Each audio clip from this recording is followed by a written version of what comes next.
Kini nga bagyo nga peti unyang nga kusuga, no? Doon naghapon tay gamay nga kahayag may gala nga makita. Pinagi ni nga to ang pagtanaw ato mga kinayahan, no? I hope dili ni mga guba sa bintao ni nga to mga kinayahan nga nindot kayo, no? Kini ato mga tourist destination bigadalino nga maagian unya, no? Maagian unya atol sa kining pagsudyod sa bagyo, no? Bagyo. I hope nga dili ni mga guba intaw ni nga to ang mga kuan ni ato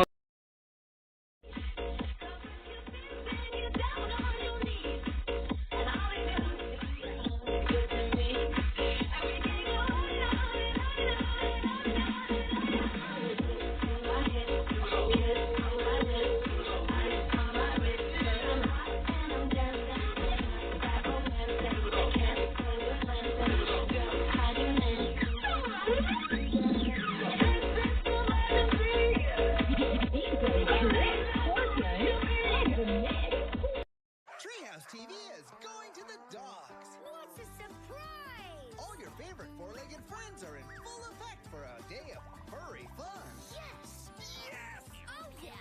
Plus a special appearance by Disney Junior's Bluey. So busy. The fur is really going to fly on National Dog Day. Continues on Treehouse. Also streams on Stack TV. The wait is finally over. Okay, here we go. It's Bluey. Bluey. It's here. Yeah! TV! Hey! It's a super fun season. Oh, wow! Oh my goodness. Hey! Morning, Wendy. Bluey. Weekday mornings on Disney Junior.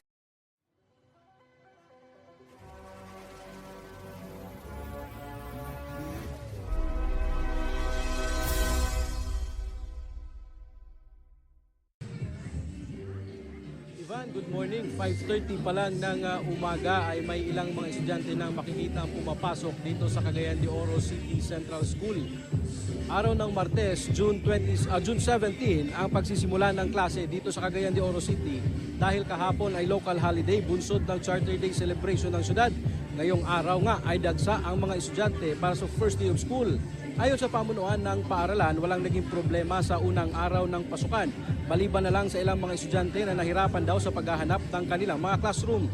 Agad naman daw itong nasolusyonan. 6:30 ng umaga nang formal na magsimula ang klase. Ayon sa pamunuan ng eskwelahan, tatanggap pa rin sila ng mga late enrollees hanggang sa katapusan ng buwan.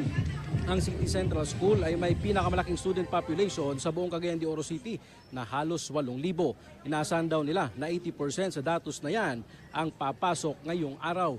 Ivan, dahil nga sa dami ng estudyante at sa kakulangan ng mga classrooms dito sa City Central School ay nagpapatupad sila ng shifting of classes para sa grade 1 hanggang sa grade 3. Alas 6:30 ng umaga magsisimula ang morning shift hanggang alas 12 ng tanghali.